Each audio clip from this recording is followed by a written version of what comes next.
those used to be the fragmentation and the disorganization. Yeah. If we'd had this conversation last year, I'd have ningeongea mpaka initoke. But this year, we've seen like roundtables, we've seen government being involved. So there are things in the works that are making people come together and talk. Yes, I'm very keen on developing products that will enhance the Kenyan MICE experience. All the way from pursuing actuarial science, hanging the boots to the profession, and now diving deep into the events space. Why so? Okay. You see the gorillas in Rwanda, that's what started their whole events industry. They had a gorilla naming ceremony, people came. Like for real? Yes, that's where it started. That's where, so for us, we need to figure out, we have the coast, we have the Rift Valley, we have this. How do we craft like interesting products?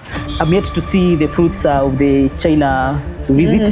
So we need to see what Hilton and Intercontinental is going to. Maybe they'll do a convention center. Yeah. But now you see also it's a multifaceted ecosystem. So is the county government going to support the initiative? So we need to ensure that the security is good, like the city is clean, all those stuff.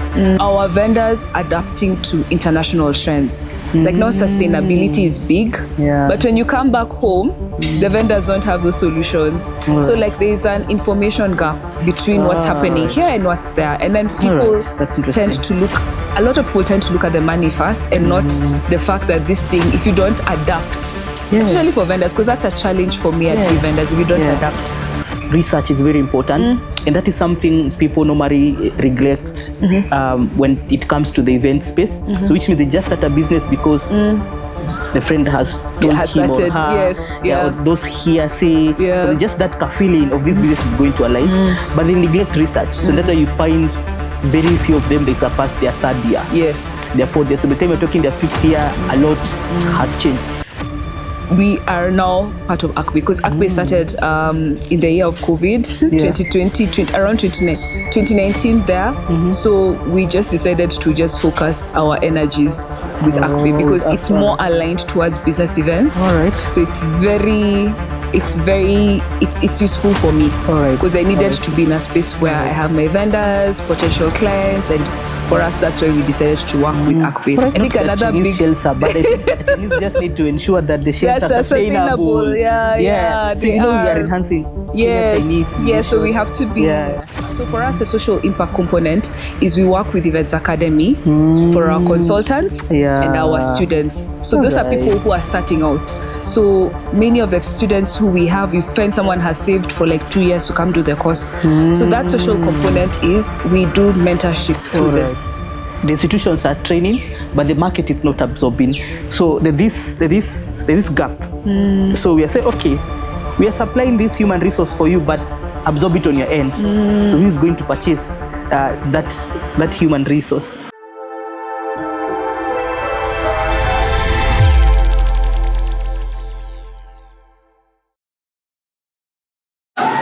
Ladies and gentlemen, Simon Peter here, MICE Ambassador. Today we are hosted by Wanjiko, Karaoke, Kandie. But before we go there first, I need to shout out to our partners, the Clarion Hotel. So the Clarion Hotel is based at the heart of Kenya's capital.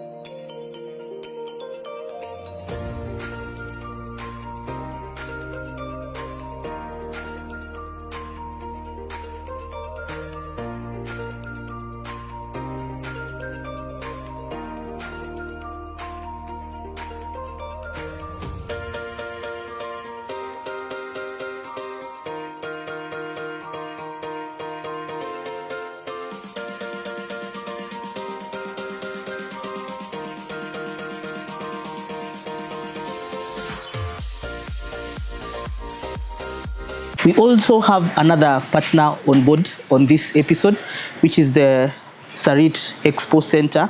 Sarit Expo is one of the leading beamless event venue we have in East Africa. And next month, 12th and 13th of June 2025, we'll be hosting the first ever Africa MICE Expo that will be bringing over 3,000 MICE stakeholders across the continent. Over 6 African countries will be participating. Over 60 plus MICE exhibitors will be coming on board. So we welcome you all during the event. So we are back to Patane Africa MICE Expo on June 12th and 13th at Sarit Expo Center. Now back to our guest. As I said, we are joined with Wanjiku.K Kandie. She's been in the event industry for the last 18 years. An eventpreneur, right? Yep. An eventpreneur. She's so passionate about the MICE and the event industry in Kenya. She's the co-founder of Waridi. She's a co-founder and also founder director of Waridi Events, co-founder of Events Academy, and also the co-founder of Nuna audiovisual, the best audiovisual you have in the country. And by the way, Wanjiku, actually, you've won the best PCO of the year award in 2019. And by the way, her company, Waridi Events, has been nominated thrice for the Global MICE Awards. Interesting. How are you, Wanjiko? I'm very happy to be here. Interesting. And thank you for the opportunity. You're welcome so much. Yes. It's just your schedule is very tight, but we had to, so ensure this day comes to fruition. Yeah. I'm just interested, who is this bubbly lady that she's so passionate about the events ecosystem, and you're so vocal when it comes to matter, conferencing, and a geek for professionalization of the event ecosystem. So who is Wanjiku? So that's a long question, but I'll respond it in the context of events. So for me, as you said, I look at myself as an eventpreneur. All right. And the reason why I even share that name is because I'm very keen on developing products that will enhance the Kenyan MICE experience. All right. So I tend to think of Waridi as a first product, which was which focuses largely on conferencing and summits. But over the years, through collaborations, I've added others. So for me, I am a person who's very curious about the events industry, who's very vocal in terms of us making sure that our standards become global, and someone who loves running businesses. So that's what I would do. Yeah. Okay. So actually, that makes a lot of sense. So I've been watching. I've been religiously following you. Yes, we online. go a long way. Yeah. So and your story is an interesting one. All the way from pursuing actuarial science, hanging the boots to the profession, and now diving deep into the events space. Why so? Okay. So my story actually starts when I was in third year at Nairobi University. All right. And so when you do actuarial science, you have to do these papers to qualify to be an actuary. So an actuary, not actuarial scientist, an actuary is a person who now professionally pursues actuarial. So I remember my story started when I did my economics paper. So I went into the exam room, actually passed quite well, but I think for me there was a curiosity about business and a curiosity about creativity.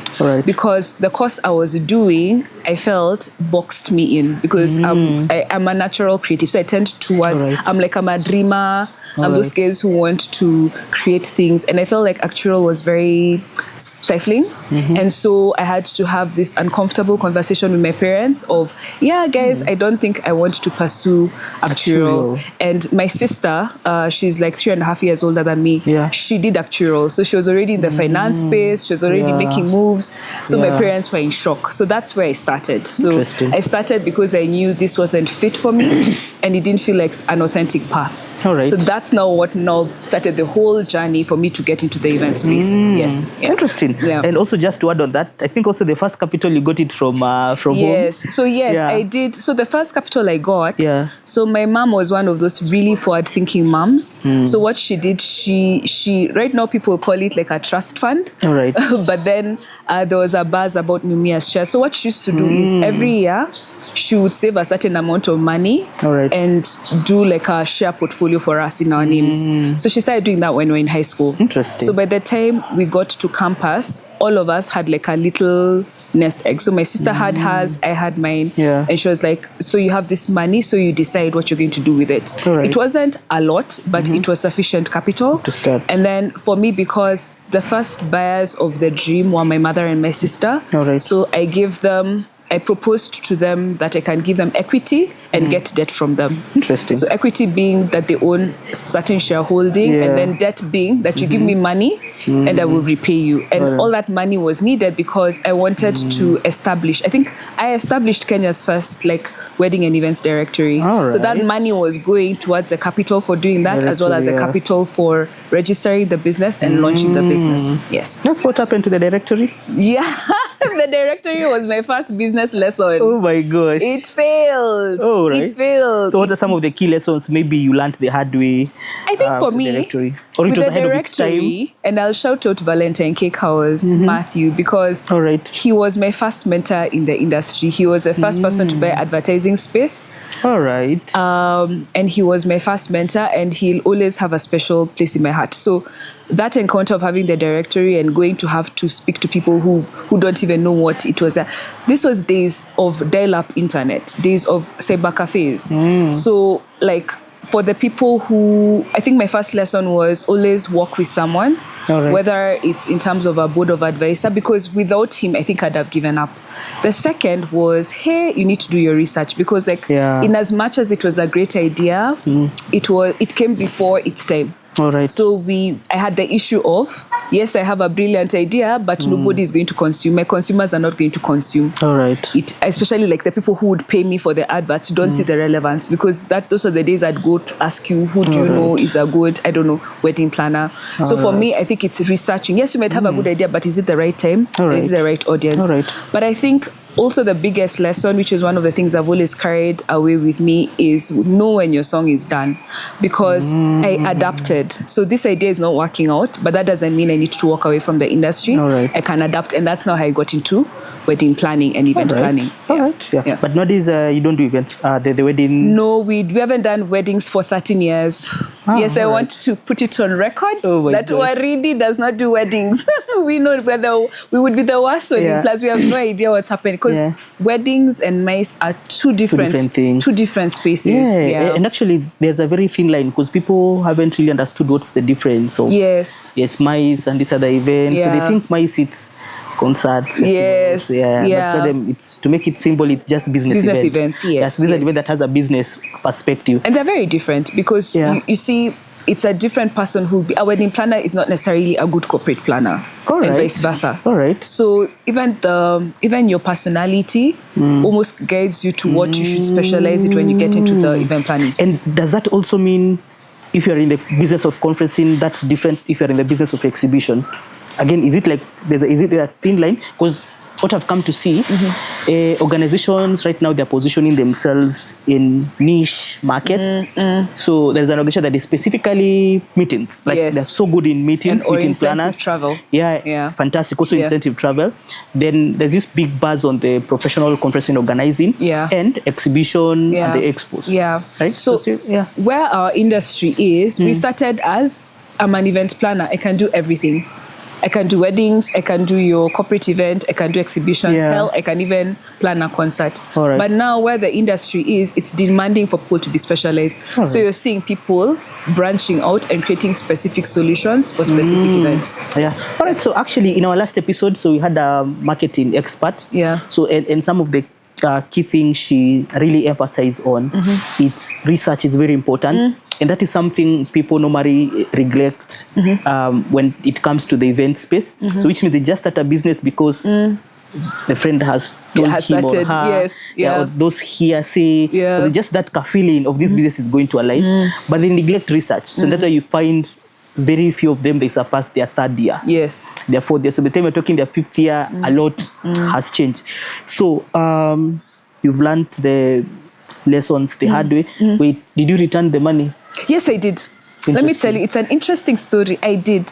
I remember a time my mom was telling me, the money I gave you, I get every year from the business, every month from the business. But later on, I think 2 years ago, I decided to buy them out because I just felt it was right for me to fly Yes. And so I sat down, we did a valuation, so I bought them out, but I paid back the money. I paid, and they got a very good return on their investment. Yes, yeah. So from the directory, so how did the events, the Waridi events come to fruition? Okay. Yeah. So then we were Waridi, Kenya, and one day I randomly happened to stumble into a wedding school. So I wanted this wedding school to come and advertise on the site. Yeah. And the lady there convinced me to take a wedding planning course. And so because I really loved because I'm a creative. So weddings, what drew me to weddings was the creative component, because then there were no themes. So I remember sitting down and doing a lot of research. There was a website called The Knot. I think it's still there.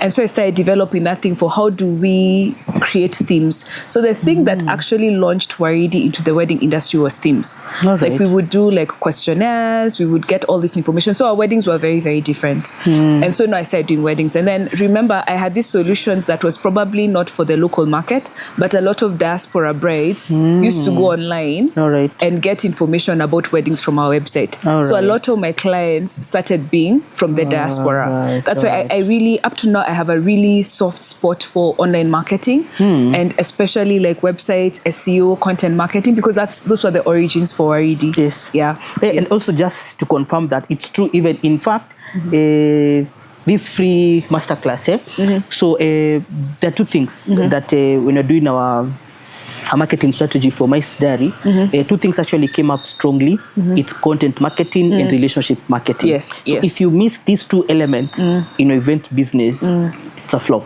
Even SEO. Yeah. So that's also part of content marketing, right? Because the more you put more content online, the more you get like the the rankings, the keywords comes on top. So just need also to be catching up and looking at it in terms of what keywords are people interested in, then how can we tweak our content to ensure that fits the target audience. So I last left you guys at Upper Hill. So just need to get that journey gravitating, your first clients. My first client, I know Google is going to be mentioned. Google was my first corporate client. So when I went to the school, the lady was, so two things I have a heart for. I love the creative element and I love teaching. Actually, I really love teaching. It's one of those things. I think there was a question you asked when you sent me the speaker briefs about how did my childhood influence my business. And I would say the one thing that I can remember from my childhood is I always wanted to be a teacher. So when I went to this school, I had a short stint of teaching events for 3 months. And then at that time is when now we did the launch. We did our launch at Hilton. Very big mistake. I'll say it's a very big mistake because that money could have been used elsewhere because you're a small enterprise. But it really helped. The launch helped. Do I regret? Could I have done a smaller launch? Probably. But during the launch, True Love came. And then now they wrote an article about the website. And then someone read the article. And that was my first bride. Her name was Lucy. So I didn't have a portfolio. I didn't know anyone. So she became my first bride. And then now that's when we started doing wedding planning. So doing wedding planning, got our niche clients, was very big on themes, very big on telling the story of the bride and groom through their weddings. We've done all sorts of weddings. Like we even did an event which was a wedding that was like a movie, like a theater production. So now when we were going there, so weddings started to change because before when we got into the industry, weddings were typically like one tent here, cake in the middle. So us guys, we questioned, why do we always have to have the setup like this? Why do we always have to have this program? Why do we always have to have speeches at weddings? Why do we never hear the bride and groom talking? So asking those questions made our weddings different. And so we started attracting different people. So it's at that time, I think Google was hosting an event for a children's event, and they were looking for an agency that could be able to understand their brand and translate it into an event. So that's when now we came in. So they came, they're like, we know you guys are wedding planners, but what we'll do, we will give you the chance to pitch. And that's how we got the job. And that's now how we started getting Google as a client. Yes. But so I can tell you got a lot of experience from the wedding. I did. Let me tell you, my wedding experience, I never negate it. The biggest thing I learned was dealing with people. Because I always say wedding planners are the unsung heroes because they have to deal with all these emotions. They have to deal with all these family dynamics. They have to deal with all these things, which corporate event planners don't. Corporate event planner is very simple. Hi, I have an event tomorrow. There are no feelings. But wedding planners are very strong psychological people. So I always sit down and appreciate my journey as a wedding planner. But I knew for me it wasn't. All right. It wasn't in the future. All right. I know you'll ask me what made me jump. Thank you. Answer that. So what made me jump from? So we did weddings for, I would say, 5 years. And then I sat down and I started asking myself. I realized that I really liked the creative element. I didn't like the people element because you see, in life, you need to appreciate that you are at different seasons. Yeah, that's true. And that time I was getting into a new season in my personal life, and I kept on asking myself, I don't think I can do the car deco at this. And then weddings, the biggest issue for me was the ability to scale.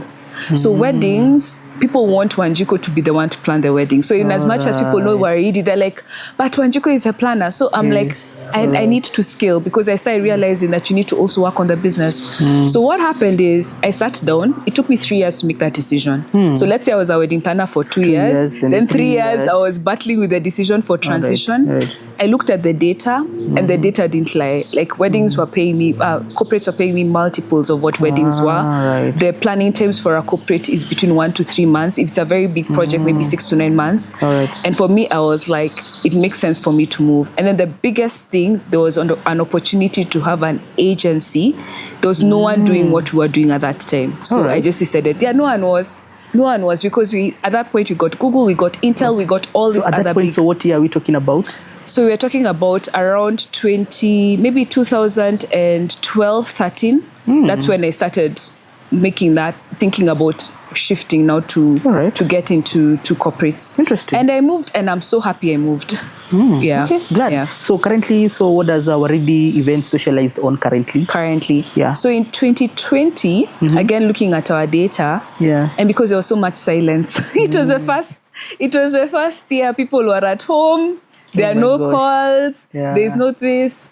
In 2020, I always like taking time to sit down and think, what next? And so for 2020, it became very apparent that a decision had to be made on our journey, on what next. Because I was not getting tired, but I kept on asking, there's more to this. And then also, I kept on, the way you have a dream as an entrepreneur, then at some point, you lose a dream, and then you're like, whose life am I living? Then you realize I have free will. I'm not living the life I'm supposed to. So I went through I'd call it like an I can't say the word, but a crisis, a sort of crisis where I was asking a lot of questions for what, why. Identity and I crisis realized, or something like that? Anyway. All right. You'll put the word there. I can't spell it out, but you'll put the word. So I went through this crisis, and it's like when I looked at the events we were doing, they weren't resonating with the vision that I had and the vision that I intended.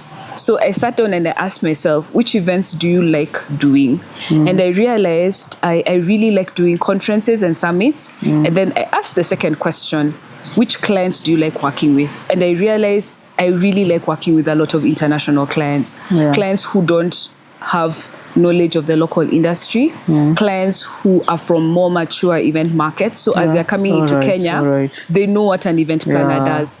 So that's now we came to where we are, where we decided to just focus on conferences and summits. All right. So I just need to ask like a typical Kenyan conference in Ikonado. Ikonayo.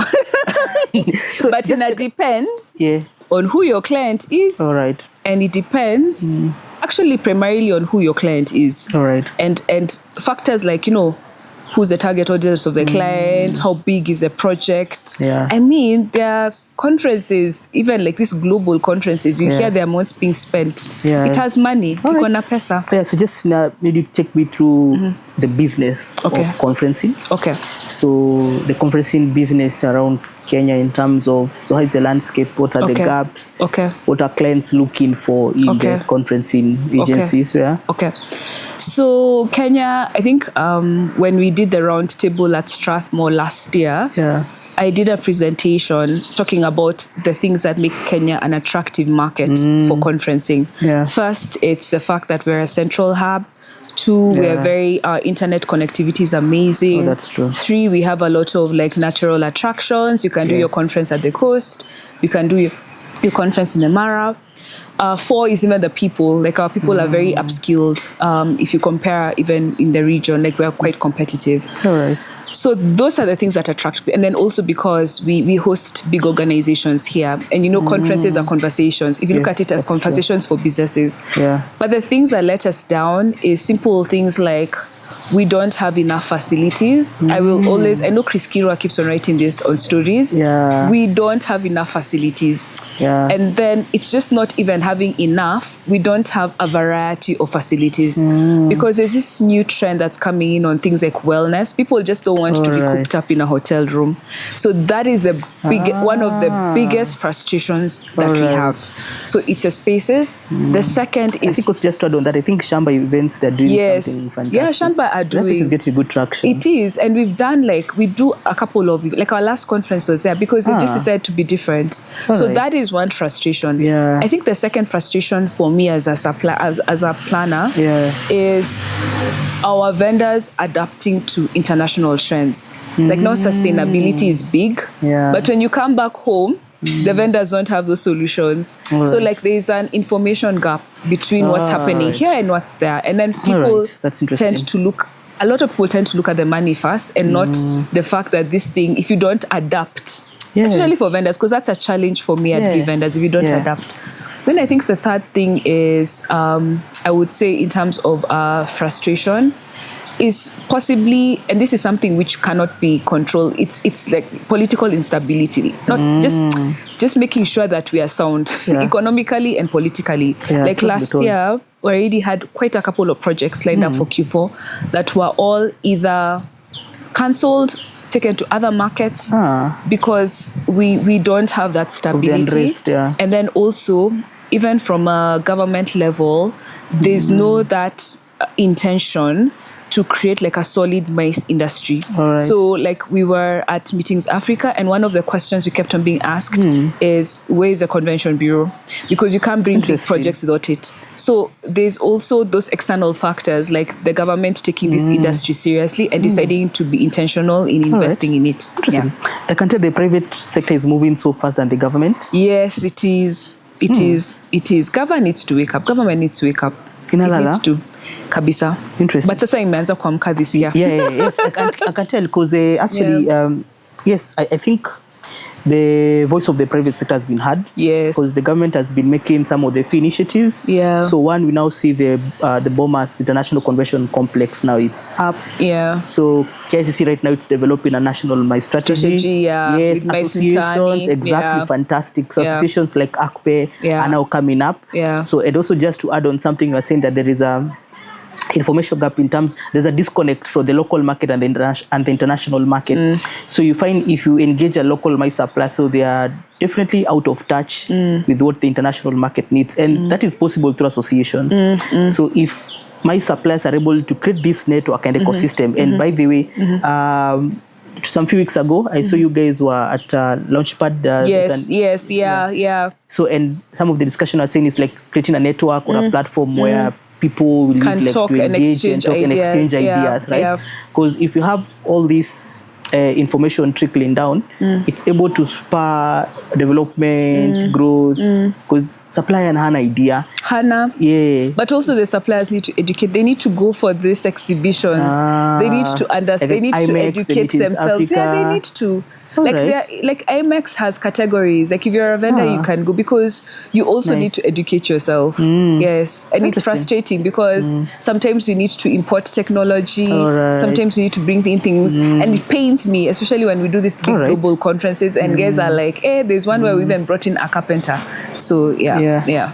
But wacha niwatetee kidogo. Okay. So, but it's expensive actually if you started going the international way. So also I know IMEX again, you need to cough. So now, do they have enough funds to? But you do it through associations. You do it through partnering.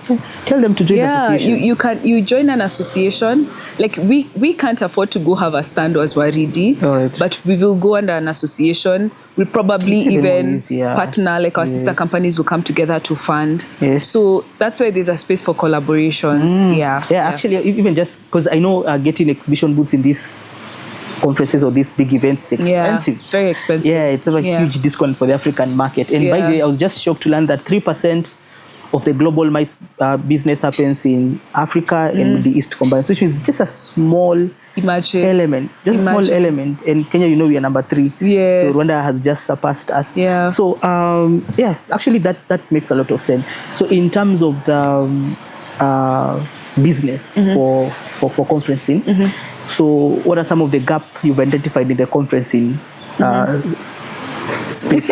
Should I tell you? Kenya, I think for me the gap, venues.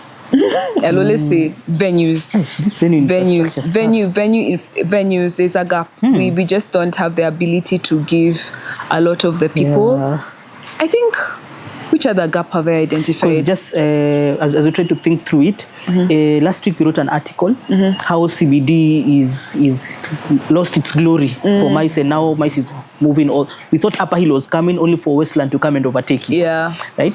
So, because though I'm yet to see the fruits of the China visit, so we need to see what Hilton and Intercontinental is going to. Maybe they'll do a convention center. But now you see also it's a multifaceted ecosystem. So is the county government going to support the initiative? So we need to ensure that the security is good, like the city is clean, all those stuff. So because Hilton, when they're there, actually matatus making noise, so the ambience. So now they prefer going to Westlands. And I've actually been seeing trends in Westlands where there is heavy international investment, branded hotel chains, investing so much nice facilities. It's a business, it's a commercial hub, and again, most event organizers are preferring to take their client on that side. So what are some of? So you said venue. I think venues. It's my biggest frustration. Biggest frustration. Venues, no variety. I think we're doing well in terms of technology, sustainable solutions. Like people need to. That also is a frustration. But I think we're doing well. I think if we figured, figuring out like localized solutions that can market us out there. So you know, it's one thing to say, Kenya is a good destination, but how have you sat on and positioned yourself as an attractive destination? Because I think I shared this. I think there's somewhere where I was telling people, you see the gorillas in Rwanda, that's what started their whole events industry. They had a gorilla naming ceremony. People came. Like for real? Yes, that's where it started. That's where. So for us, we need to figure out. We have the coast, we have the Rift Valley, we have this. How do we craft like interesting products? Not just say come to the coast. Like, you know, it can be an experience. So it takes people to sit down and brainstorm. Then I think what's missing is one common marketing message. And a lot of people, I think in Rwanda, they have Meet in Rwanda. So you'd find if it's me, if it's you, if we're all PCOs, we have one common marketing message, which is Meet in Rwanda. And we even have like a page that talks about why you should come to Rwanda. So just that cohesion, because I feel like we're so fragmented as an industry. The marketing initiative, they are more fragmented. Yeah, we're very fragmented. You know, there's this association. We need to work together. So I think just that level of synchrony and organization. We just need to be organized as an industry. But I'm happy. Those used to be the fragmentation and the disorganization. If we'd had this conversation last year, I'd have ningeongea mpaka initoke. But this year we've seen like round tables, we've seen government being involved. So there are things in the works that are making people come together and talk. You can feel now the conversations are now starting to come up. All right. Is it in 2022? Let's see you guys in an EMAC meeting. Yes. So you guys are welcome. The newbies. We were in a no. I know, I've not been to an EMAC meeting in a while. That's why I'm asking. Yes. That was the last time I saw you. Okay, So yes. So what happened? I don't see you nowadays there. So in terms of association, we are members of ACBE. So ACBE did approach because they needed PCOs on the board. So we are now part of ACBE because ACBE started in the year of COVID, 2020, around 2019 there. So we just decided to just focus our energies with ACBE because it's more aligned towards business events. So it's useful for me because I needed to be in a space where I have my vendors, potential clients, and for us that's why we decided to work with ACBE. And also you sit at the board of the ACBE, yes. So I'm the treasurer. We are with, I would say, industry legends. So a lot of the people who sit on the board come with a lot of international and local expertise in running events and from like a policy, governance, research perspective. So I feel like composition is very interesting because we have academia, we have people who've set up convention bureaus in different parts of the world. We have PCOs, we have venues, we have like, because Radisson plays a big part. So even the composition of the board for me works best because I'm able to lobby interest. So it's a really nice mix of people. We've been very active. I think this year we're focused on the drive to get members. We've done 2 outward, I would call them exhibitions, outbound exhibitions. So that was Meetings Africa and IMEX. And now we're even collaborating with Sarit Center, the expo, on developing the program for the event. So we're very active, but the focus mainly is on business events.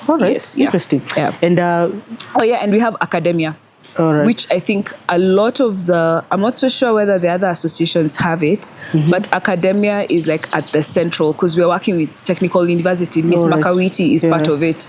So for me, I think it just ticks the boxes. So we saw you went to South Africa. Hey, Bwana, you were not breathing. So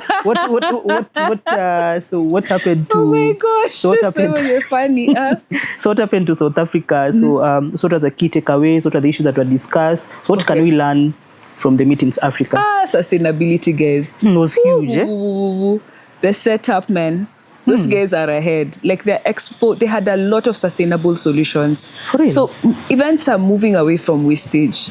We're moving away to having more intentional events. And the biggest thing that, the way you'd expect to go and then you think this event would be, wow, things will be falling from the sky. I don't know. I was so impressed by their take on sustainability. They're very intentional. Huge on sustainability. So it's interesting because I'd walk around the expo booths and be like, I've never seen this fabric. I've never seen this. I've never, like, touching and feeling. So me, I think that was one of the big things. I'm like, hey, guys, that this Chinese shell schemes that we have in Nairobi, we need to figure out a way. So most of the booths were green. So that was a really big takeaway.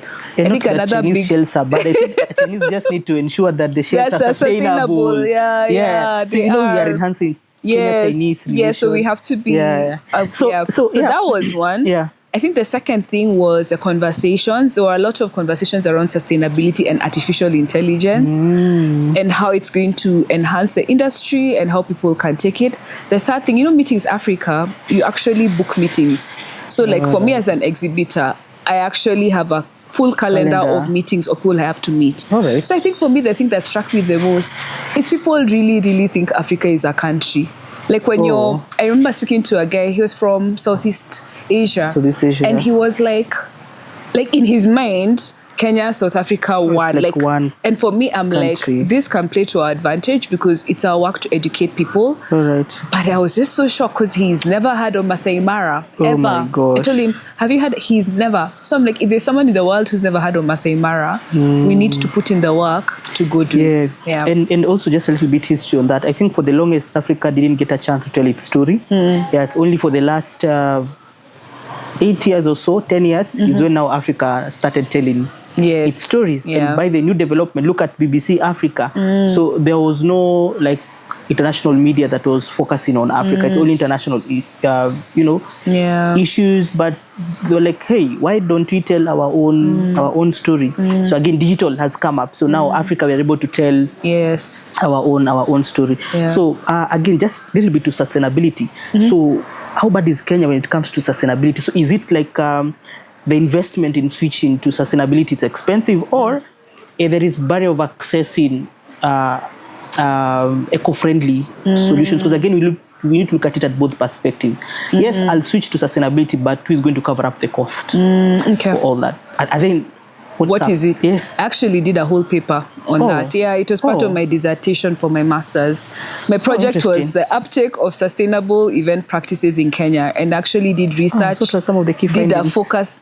The first is understanding what sustainability is. Sustainability covers three things: people, planet, profit. Yes. A lot of people, when you talk about sustainability, the first thing they think about is it has to be green. So there's a lack of understanding what sustainability is. So for example, I'm a branding person, and I'm just giving an example.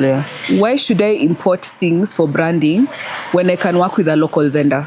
If I work with a local vendor, I'm impacting my community. That's social sustainability. Right. That's the people element. I'm a planner. All right. Why am I not thinking about my client's return of investment when they're working with a budget?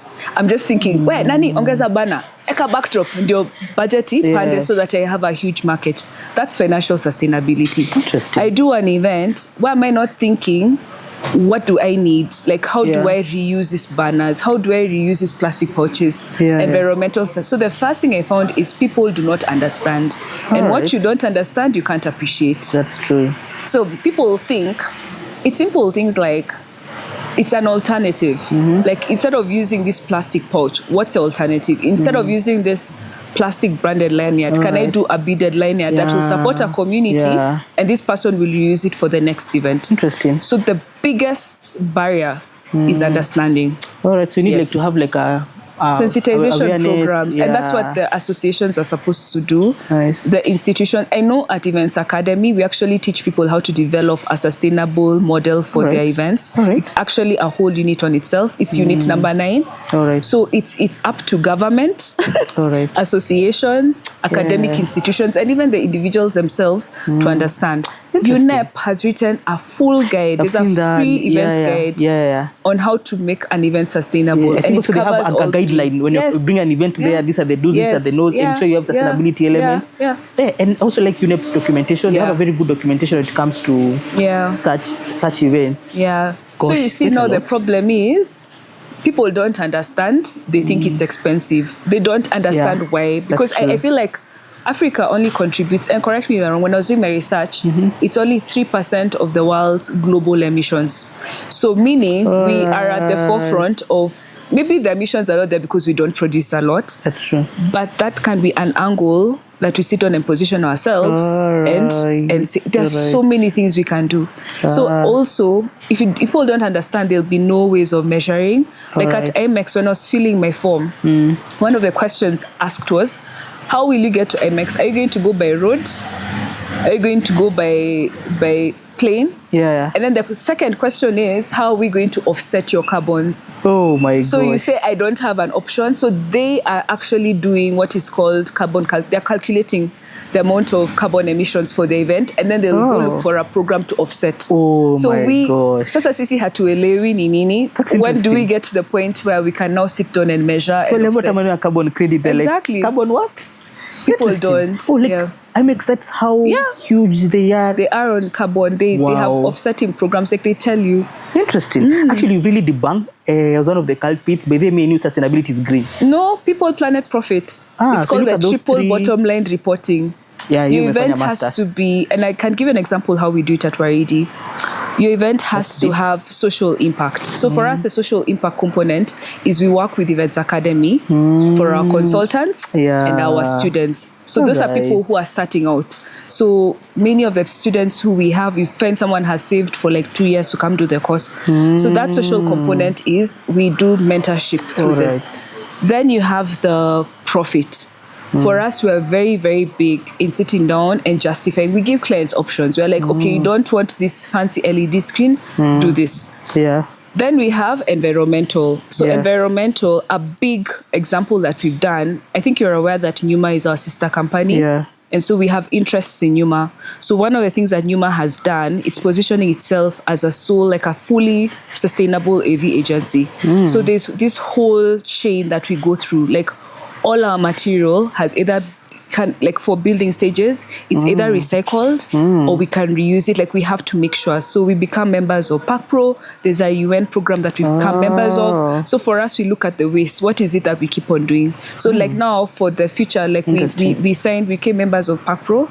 So in the next, I think after these 2 projects we're doing, the next we are only going to be using recycled boards.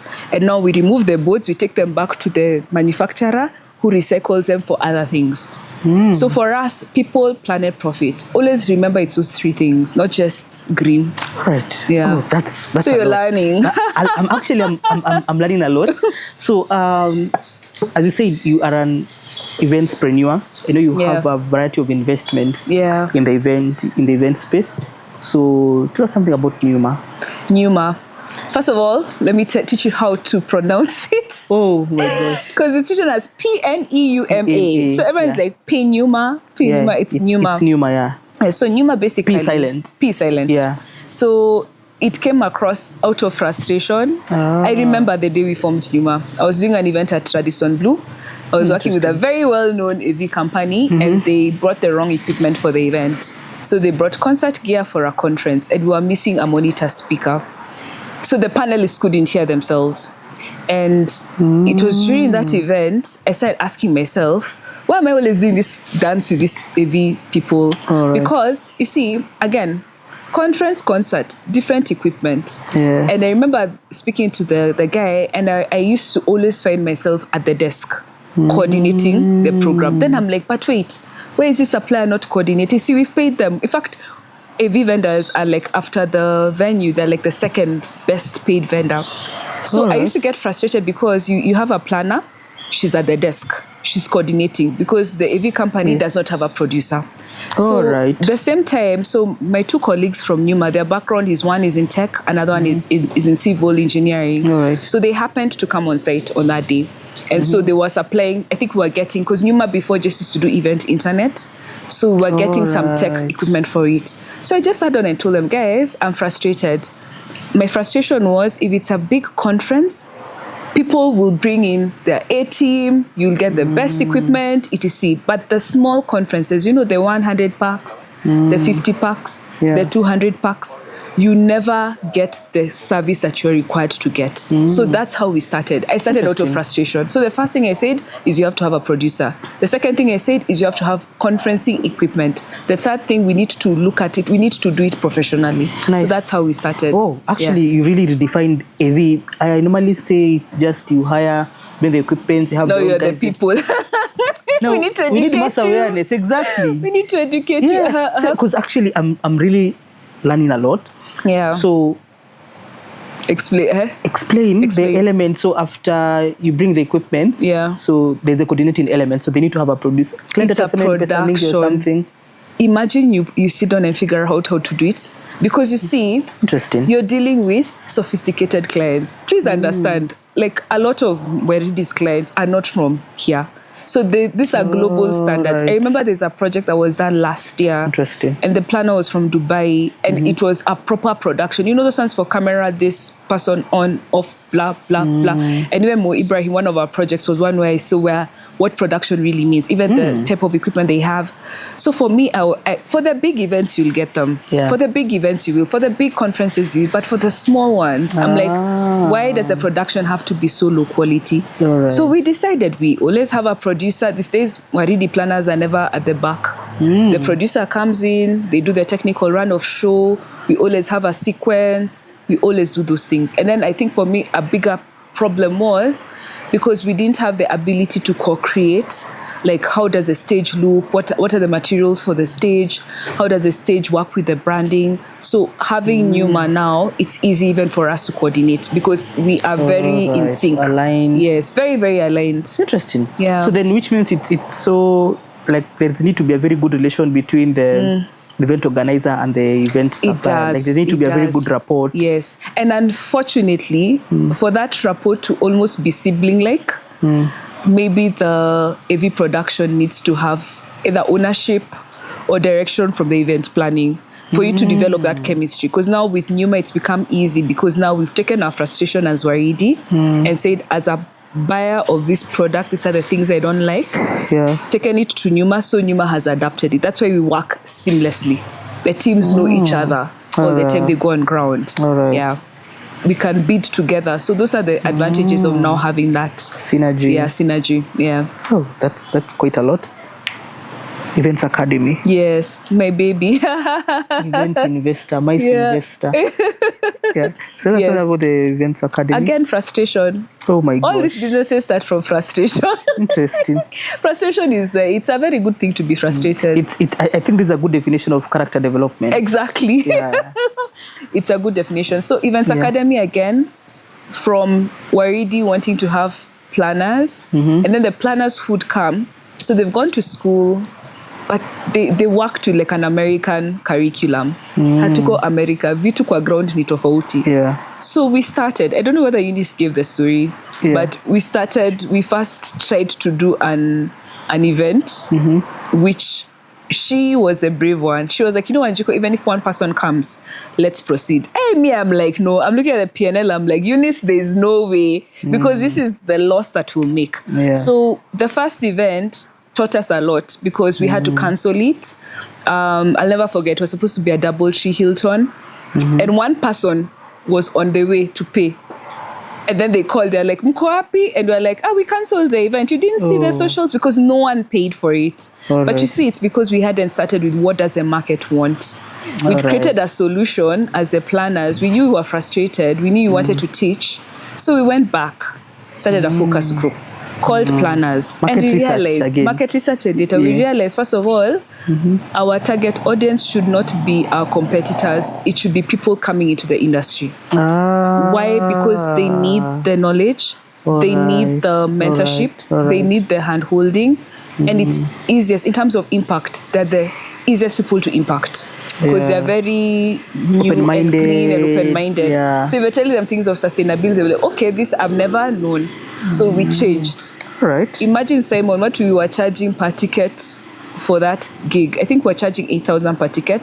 Became like our module fees. Or it was 6 hours, I can't remember. That was each module. So it means we could have been paid even on that day. But it's because we hadn't done our focus group and we hadn't looked into the research to find out who was the ideal target. So it's been running. I think we're doing cohort 20. We've had a total of 150 students. I'm really proud to say that like 90, we're now 90%, 80% of the Waridi team is all from Events Academy. So we work with our students. So you come, you learn. If you're really good in class, we are going to sit down and give you work because it's work. Again, the sustainability element, again, it's on point. So I've been seeing other institutions, they are coming up with new programs internally for the events program. So like, do you have a harmonized curriculum or just to ensure that the units or the the information I get at Events Academy, I'll get it maybe from another institution. So it's a curriculum harmonized. You see, like the way Kenya, the hospitality curriculum is actually regulated by the TRA. You're able to tell that, okay, so if you need to start a hospitality program, so these are the requirements. You need to have a kitchen, these are the standards, these are the units you're supposed to teach, at certificate, diploma at the university level. Now let's talk about events program, because again, investors will come. So by the time the tourism guys come and catch up with the curriculum guys, so do you have a streamlined program in Kenya right now that has aligned such that the same program I get in Nairobi, the same thing I'm going to get in Naivasha or in Coast?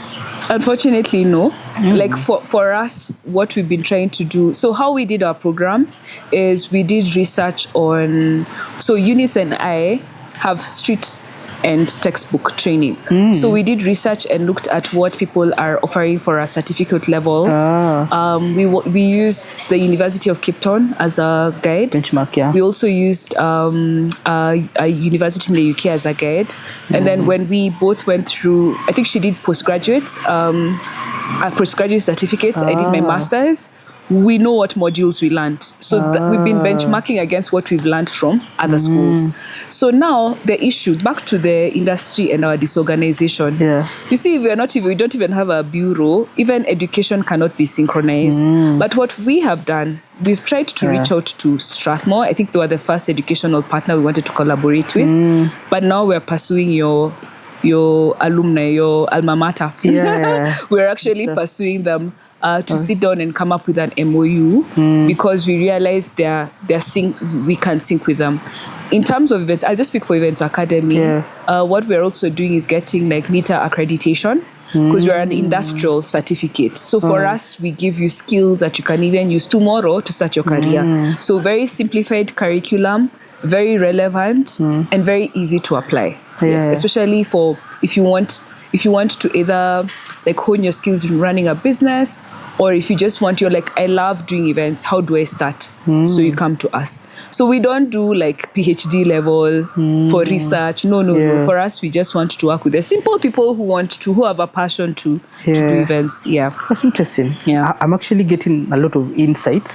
So, Kandie, how bad is this disorganization and fragmentation? It is. It's not hitting me now on a different perspective. It is, because you can't have synchronized academic, just that synchronized marketing. And it's bad because, like, I remember when we went for Meetings Africa, we weren't even in one exhibition stand. I remember guys would come, they'd be like, so where are the venues? I'm like, the venues, they're cool. So you take the person to where the venues are. Then the guy was like, but Kenya, you can't even just have one stand because you don't have a uniform strategy. You didn't have one stand? We do not have one stand. You don't have a uniform strategy. Oh my gosh. If you don't have a uniform, if all of us don't agree that this is the way forward for events. So it starts with your strategy. And I looked at the strategy, and they even had a component that was speaking to academics. They had a component that was speaking to marketing. So it needs to start from top to bottom. So, and back to the academia, this is something we are doing internally with my team. So we, in fact, the market is not absorbing experts from academia backgrounds. So I don't know what's happening, because you realize, just hypothetical. So the academia releases 1,000 graduates. But if you do a student feasibility, a tracer study, only less than 50 are absorbed. And also if you follow up, they're not onboarded into strategic positions. They're not practicing or applying what they learned in school. So there's a huge disconnect. I have no less regard to the individuals who are in the market. They understand. I think what just needs to happen is capacity building. So where is that disconnect coming from? Because the institutions are training, but the market is not absorbing. So there's this gap. So we are saying, okay, we are supplying this human resource for you, but absorb it on your end. So who's going to purchase that human resource? Okay, I don't think ours is a unique industry because it happens everywhere. I mean, you see stories of lawyers, doctors, people who've graduated and haven't had. But I think for me is, does the industry actually appreciate book smart people? And I'll give an example. Does the industry? Because it's a very, for lack of a better word, kienyeji industry. It's semi-professional. You see, you will go study 4 years and come and say you're an event planner. Njeri from Sijuwa will come and say she's an event planner. So does the industry actually appreciate? And I'll give you an example for AV at Pneuma, because one of the things that we'll be discussing is, I appreciate having both street and school, because people at school have been exposed to like latest technology, etc. But this guy at the street maybe has learned under an apprenticeship. You can't discount the accounting. So it's a marriage of both. But I think our industry where it is, I won't lie, maybe it's a lack of appreciation, maybe it's a lack of exposure, because they're like, hey, but I can get my niece to plan the event. Why do I need you? And I'll pay them X amount. Which is so good, you see, but it's also bringing dignity too. Because I keep on saying that the issue with events planners, we started off really bad. There was a time there was no dignity to the career. Like, I remember someone asking me, hey, people pay other people to pay chairs, to arrange chairs. And I was like, you think everything I do is just arranging chairs? I remember also there's a client who sat down and be like, I really wonder why we pay you. So I told him, next time, don't pay us. Then you will understand why you pay us. Because things are flowing smoothly. and they don't understand that there's a force behind the things flowing. So I think there has to be a lot of dignity towards the career, and that again starts from organized. Because if we're all organized and we say, look here, this is an event planner, this is how much they need to be paid. You can't, because you see the way for doctors, for you to hire a doctor, they have to have certain qualifications. Even the same can be applied. So it's an issue of industry, it's an issue of organization, but we're getting there. When I started, there were no event schools, there were no degrees. Yes, just to educate the viewers, the reason why you bring on board an event agency, it's to coordinate and to save you time, right? And to assist you navigate the intricate nuances of running events in Kenya. Because it's hectic.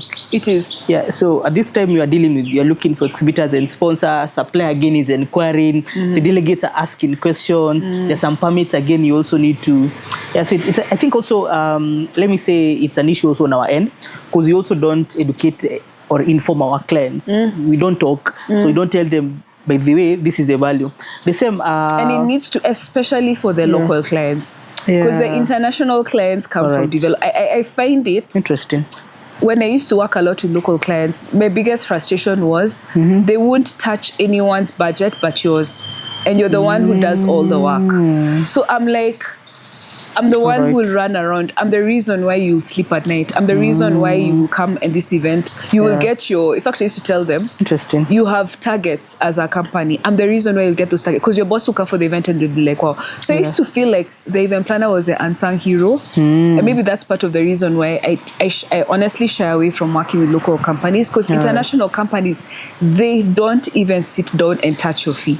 Because they realize how important you are to the event. So for me, I'm like, end up and you're napendwa. That's good. And that's where you get you actually get the value. Hey, baby, actually I know Waridi Events because it has a very good international market, and also, in fact, something that is baffling, the expression of interest we get outside Kenya, it's even more than locally, right? Because right now a prophet is never loved in their in their hometown. So seta Yesu alifukuza kwao. Yes, ndio. Sisi ni nani? But anyway, so yes, because in fact, actually, 2 weeks ago, so we got a call from the US. So they want to tap into the Kenyan market. So there is a call, you're having a meeting with them next week. So they need to get the intricate nuances of Kenya, how they to set up the market. So, and the response in Kenya, it's still good, but I think they're just comfortable from where they are. Incentives. People say the I in MICE in silent. Is it so? I think so. People don't even understand MICE, Simon. They don't understand that these meetings, incentive, travel, conferences, and exhibitions are different. It is silent, but there are people who are colonizing that space. There are people who I particularly know. But it's silent. I think it's because maybe we don't have a lot of practitioners there. I would say we don't do a lot of projects that have incentive travel. Actually, I can count probably maybe 2 projects a year. And they're really good, by the way, because now it's a huge, because it's travel, so it's the budgets are huger. But I think it's a thing of people not understanding what it is, and people, maybe it's being done, but they don't do this is incentives. They don't. They don't. So if you need to be incentivized as a PCO, so what are some of the incentive areas that you envision? I think what incentivizes us, I'll speak for Waridi as a PCO, is the ease of business.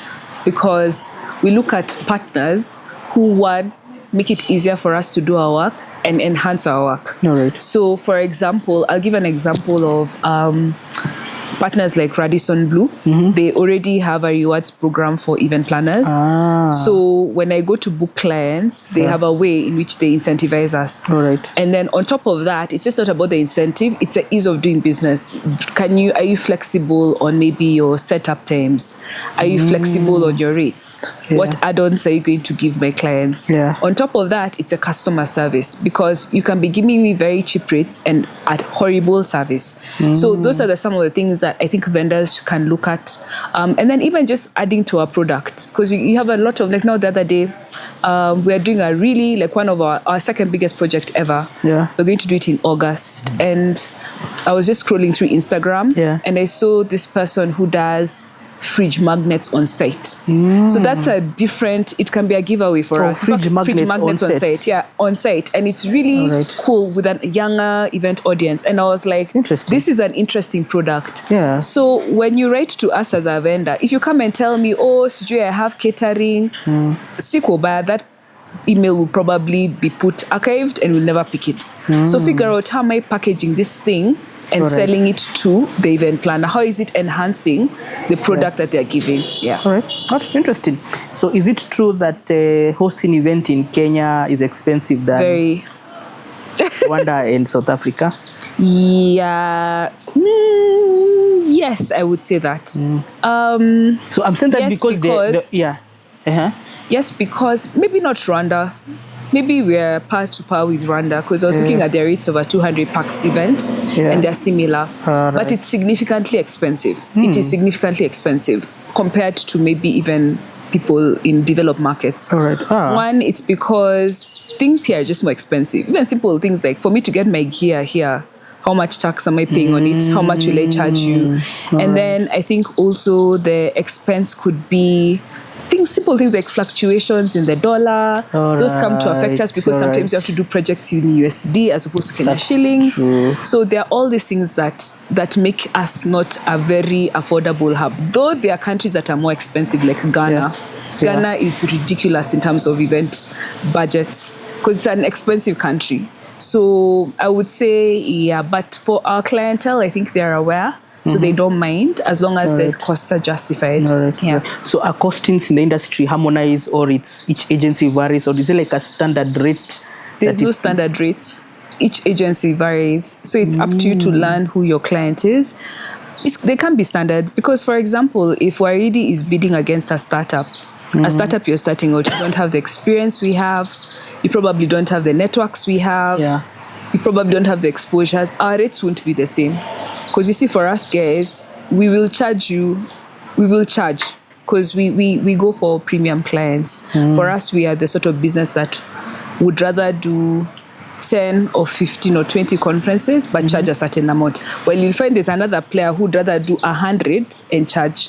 So obviously the costs can't be the same. Also, it depends on what solutions are you offering. I'll give something as AV. The people who for them it's AV is just a guy with the sound. For us, you might find there's a producer, there's a sound tech. So it also depends on what service or what product are you offering the client. All right. Interesting. So I've learned something, that Ghana is an expensive country. Very. Even if you visit Ghana, you'll realize it's expensive because of what they're going through economically. Because even your economical situation dictates. Like you see with this new finance act that's coming in, the finance bill, they're proposing 18% VAT. That definitely makes it's a 2% increase. They want to do a 2% increase. So that definitely means things will be more expensive, especially for international clients who can't claim back that VAT.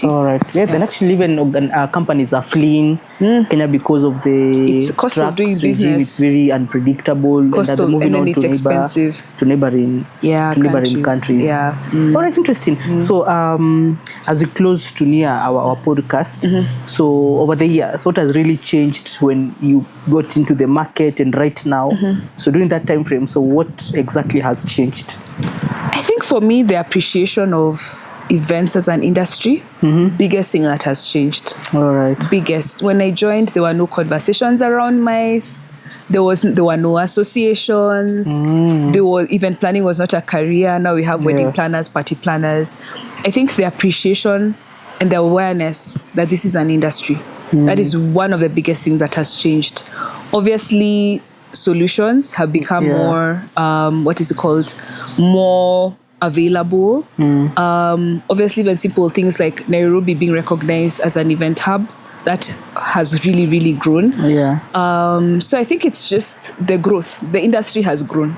It's grown organically, but now we need to accelerate it and take it to the next level. Makes a lot of sense. So initially, Kenya, you talked about you don't have a convention bureau, but yes, we had one, and you attended the launch of the convention bureau, which was headed by Madam Jacinta Nzioka. So what happened to it? I have no idea. literally asking ourselves the same It was question. a very kind of be like, I plead the fifth. I do not understand. I don't know why. So maybe I shouldn't speak on it because I have no idea. You see, the thing is, some of these things should, the way China works, we have a national strategy. So it doesn't matter who the leader is. This is a strategy we've agreed. I think Kenya needs such an approach that this is what we've agreed. Doesn't matter who's at the helm. This is a strategy. And so for industries like MICE, that's what we need. They need to be independent. And you sit down and say, this is a strategy for this industry. So it doesn't matter whether this person comes, person goes. We need to put together a convention bureau. Right. So yeah. So then how do we solve the fragmentation issue? Because now everybody is working in silos. So then how do we now, okay, ni sawa, let's stop working in silos and come together. So what does this harmonizing the industry, what does this harmony look at? So one thing you need to understand is government does not talk to individuals. All right. Understand that. Noted. Government talks to associations. So the first thing we can do is for the associations to actually do what they're supposed to do. The associations can come together. There's EOC, there's IMAC, there's ACPE. Those three represent so many stakeholders. They can come, sit across the table, which they're actually doing as we're speaking, because the Convention Bureau, there are talks about reviving it, and there are all these talks going on. So I think it's private sector, join an association. In the association, participate in lobbying, participate in mobilizing members. Because if we have a unified voice, is where now you can go to government. Because you now put the fire under government. All right. So it has to be us as the industry organizing ourselves and then going and lighting the fire for government to do something. Yes. All right. Interesting. I see also the Ugandan Convention Bureau is coming up so well.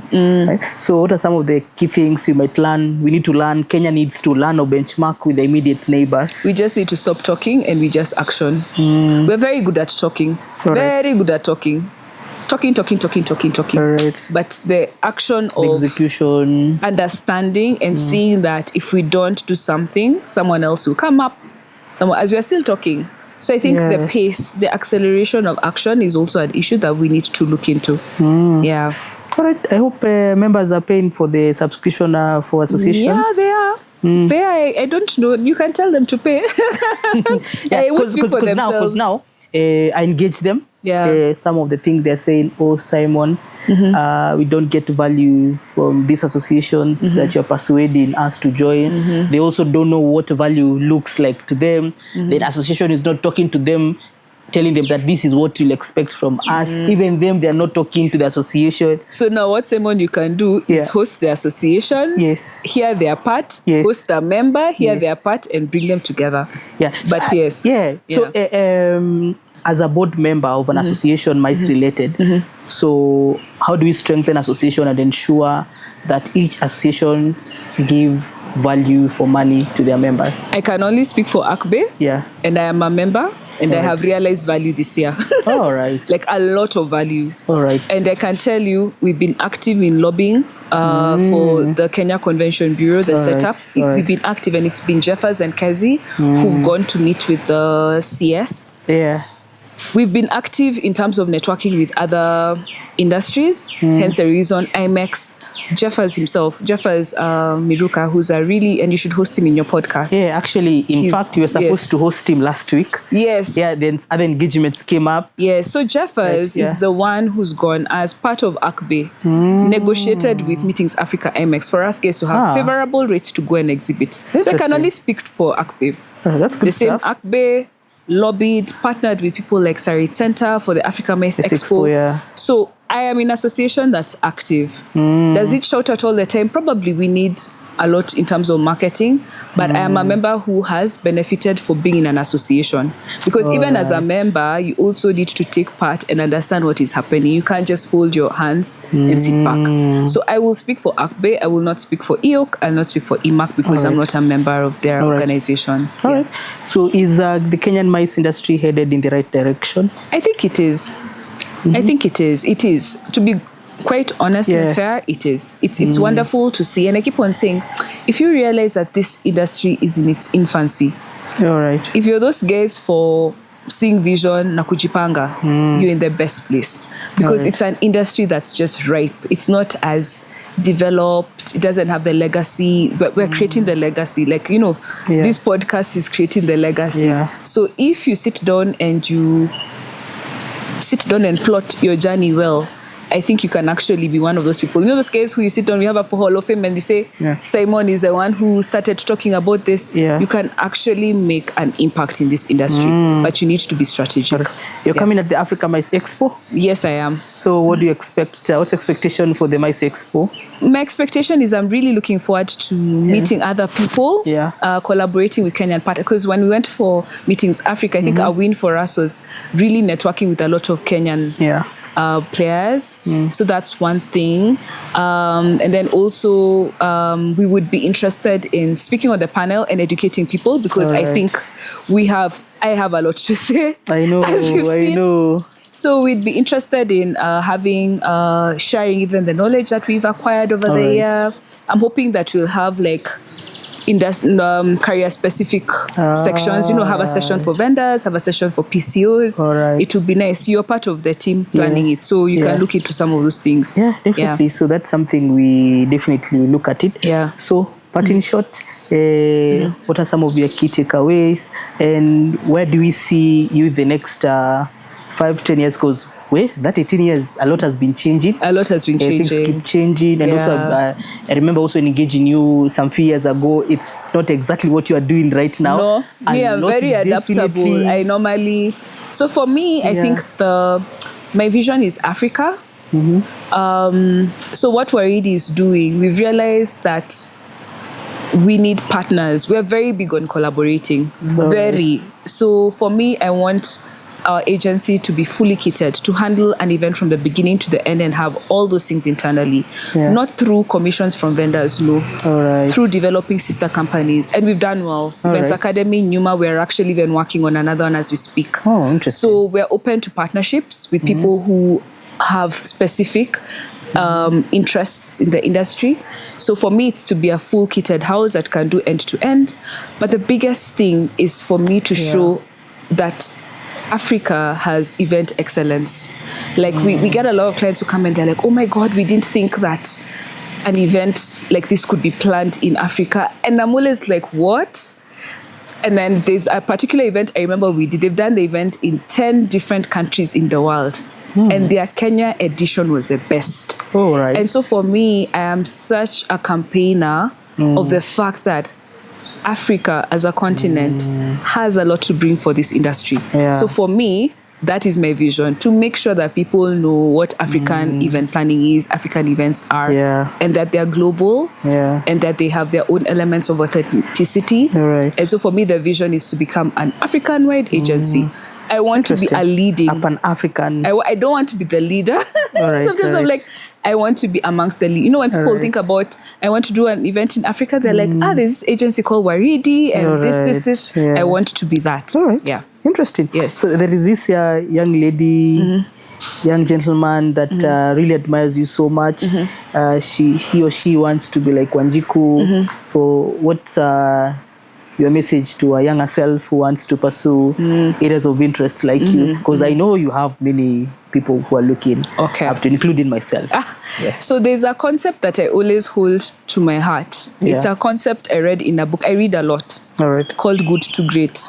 Why companies go from good to great. And it's a concept, it's 3 things. And I wish I knew them from the beginning. When you're looking at what am I bringing to the industry?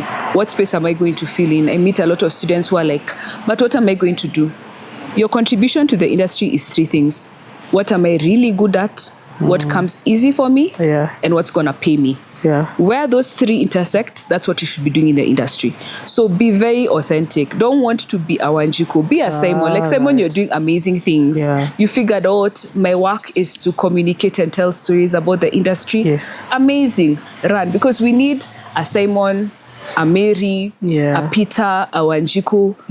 We shouldn't be having many Wanjiko. So for me, my biggest thing is be true to yourself. And where those 3 things meet, that's what you should be pursuing. I think that trickles down to innovation. You need like more innovation into the 3 things. Authentic to yourself. Never lie. Never want to copycat Simon, because you cannot be Simon. So what you're good at, what comes easy for you to do, and what will pay you money. Because at the end, you need to make money. If you're not doing it for charity. Definitely. Yeah. Yes, and that has been said. Yeah. This was a MICE Talk podcast with Wanjiku Kandie. Thank you so much. See you next time. Bye.